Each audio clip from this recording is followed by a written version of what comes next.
What's going on, guys? It's your boy Dom Kemp here, and today we are back here with another NBA podcast. This is the middle one, guys. This is the game in between the first and the third. So let's jump straight into it. The Utah Jazz, yes, the Utah Jazz come up with a big win in Oklahoma City this evening, guys. 102-95. Games 3 and 4 are going back to Utah. This is a good series so far, guys. It's an evenly matched series as well due to the Oklahoma City Thunder's inconsistency. And the Jazz, of course, have a lot of fantastic players on the team that are very underrated, in my opinion, at least.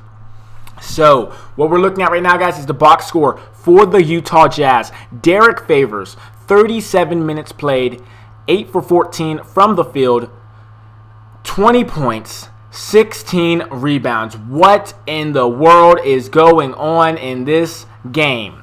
Amazing from Derek Favors. But guys, it's not over yet. Joe Ingles, 34 minutes played, 1 for 6 from the field, and 3 points. Yeah, that's not going to cut it. But we move down to Rudy Gobert, the center, in the tandem between Favors and Gobert. 33 minutes played, 3 for 5 from the field, 7 for 12 from the free throw line, 15 rebounds, 13 points. So two players got a double-double in this one. Power forward Derek Favors and center Rudy Gobert. Amazing game from those two big men, absolutely dominating the entirety of the game in the paint. We move down to Ricky Rubio. 35 minutes played, 6 for 16 from the field, 5 for 8 from three-point range, 5 for 6 from the free throw line, 7 rebounds, 9 assists, 22 points. Ricky Rubio getting on that scoring binge, that scoring hype. Absolutely amazing in that sense right there. But we move down to the rookie, in my opinion, the rookie of the year, Donovan Mitchell. 43 minutes played, 10 for 25 from the field, 0 for 7 from downtown. Terrible. 8 for 9 from the free throw line, 6 rebounds, 4 turnovers, 28 points for Donovan Mitchell, the starting shooting guard for the Utah Jazz, and he was also the leading scorer in this game for the entire Jazz roster. That's amazing. From a rookie in his first playoff series in his first year, that is absolutely amazing. I have to give Donovan Mitchell credit, even though he didn't shoot good from the three-point line, 0 for 7. That's not going to cut it, but he definitely provided elsewhere in a lot of other categories.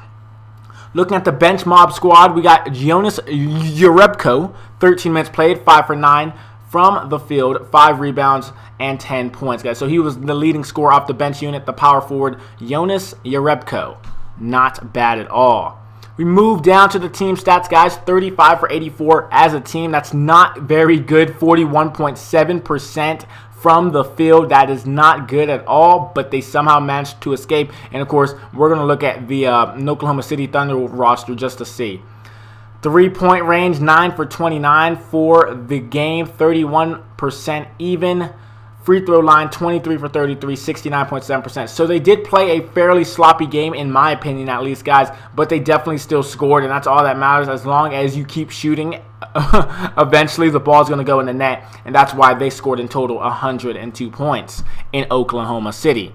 We move on, though, guys, to the Thunder's box score. And when you look at this box score, it's not much better than the Jazz, in my opinion, at least, guys. It's not that great as a team in general. Let's look at the first one. Carmelo Anthony started at the power forward position in this game. 38 minutes played, 6 for 18 from the field, 2 for 9 from downtown, 9 rebounds, and 17 points. As a power forward, Melo, he's not used to playing power forward, but he played pretty okay, in my opinion, especially considering he's not a natural power forward, guys. He also played the most minutes in the entire game, so he was definitely getting pounded away at by Derek Favors in the post every single time, I am guessing, of course.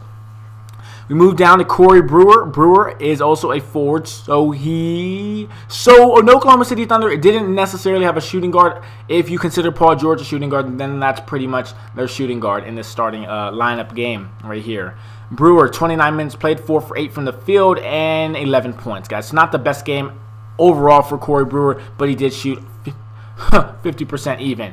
A horrible game, in my opinion, for Paul George, even though he made up for it a little bit. Paul George, 43 minutes played. Oh, my apologies. Paul George had the most minutes played, not Melo. Paul George had the most minutes played at 43, 6 for 21 from the field, 4 for 12 from three-point range, 10 rebounds, 18 points. Not bad at all from Paul George, but in my opinion, his shooting wasn't very good. He only shot two two-pointers.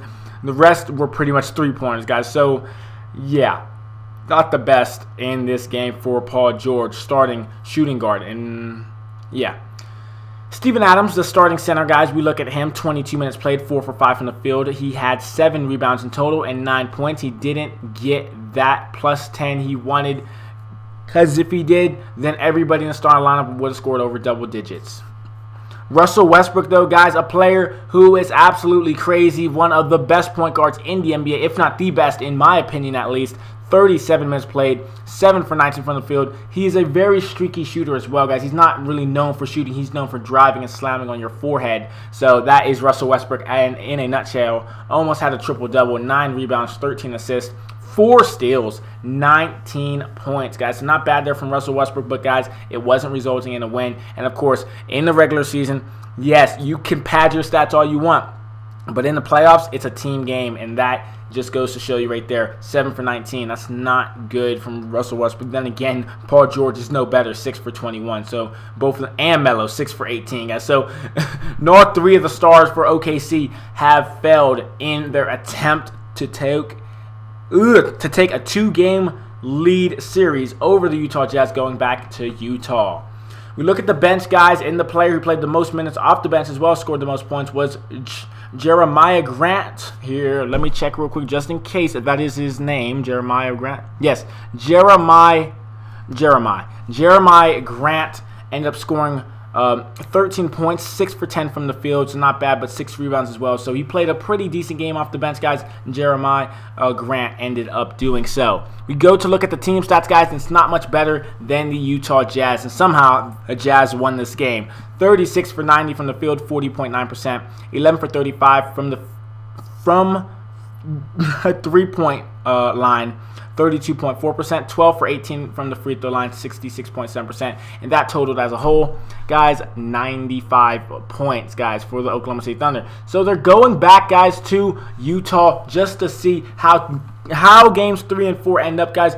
I also have one final game for you all. It's Minnesota versus Houston. They're in the second quarter right now, and it's winding down, and right now Houston is leading. So that's a great series as well, in my opinion, guys, and that will be the last podcast of this evening. So much appreciated to those of you who absolutely love this channel and support it as well, guys, with the views and the likes. Much appreciated. I will talk to you guys later on.